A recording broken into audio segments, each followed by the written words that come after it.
அஸ்ஸலாமு அலைக்கும். இன்றைக்கி நான் சிக்கன் ரைஸ் செய்ய போகிறேன். 1/2 கிலோ சிக்கன் எடுத்துருக்கேங்க. மிளகாத்தூள், சிக்கன் 65, கரம் மசாலா, இஞ்சி பூண்டு பேஸ்ட்டு, உப்பு, கார்ன்ஃப்ளவர் மாவு போட்டு நல்லா மிக்ஸ் பண்ணி வச்சுக்கோங்க. தேவையான இதெல்லாம் நம்ம கட் பண்ணி வச்சுக்கலாம். கோஸு, பீன்ஸு, கேரட்டு, கொத்தமல்லி, கருவேப்பிலை, 2 வெங்காயம்.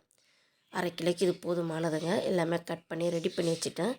எண்ணெய் நல்லா சூடானோடனே சிக்கனை போட்டு பொரிச்சிடலாம். அப்படியே பக்கத்தில் தண்ணி கொதிக்குதுங்க. அரிசி போட்டு நம்ம அரை வேக்காடை வடித்து எடுத்துக்கலாம். இதெல்லாம் நம்ம ரெடி பண்ணினா டக்குன்னு நம்ம சிக்கன் ரைஸ் செஞ்சுக்கலாங்க வீட்லேயே. 1/2 கிலோ ரைஸ்க்கு போதுமானதுங்க. இதெல்லாம் 2 வெங்காயம் கட் பண்ணி வச்சுருந்தது. எண்ணெய் கொஞ்சமாக சேர்த்து வெங்காயம் போட்டு வதக்கிட்டு வெங்காயம் நல்லா வதங்கணும். இஞ்சி பூண்டு பேஸ்ட்டு போட்டு நல்லா வதக்கிக்கோங்க. நம்ம கட் பண்ணி வச்சுருந்த காய்கறிலாம் இதில் சேர்த்துக்கோங்க.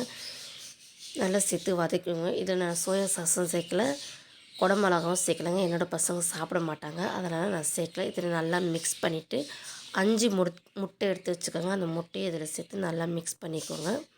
காரத்துக்கு பெப்பரும் மிளகாத்தூளும் நான் சேர்த்துருக்கேங்க. உப்பு சேர்த்து நல்லா மிக்ஸ் பண்ணிக்கோங்க. சிக்கன் அதிகமாக இருக்குங்க, காய்கறி கொஞ்சம் கம்மியாக இருக்கும்.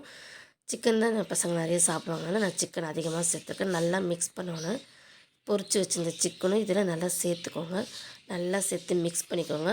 காரம் உப்பு கரெக்டாக இருக்கா பார்த்துக்கோங்க. காரம் கொஞ்சம் தூக்கலாக இருந்தால் சிக்கன் ரைஸ் சூப்பராக இருக்குங்க. எல்லாம் மிக்ஸ் பண்ணோன்னா கொஞ்சம் கொஞ்சமாக ரைஸ் போட்டு நம்ம மிக்ஸ் பண்ணி எடுத்துக்கலாங்க. கொத்தமல்லி, கருவேப்பிலை கடைசியில் சேர்த்துக்கோங்க.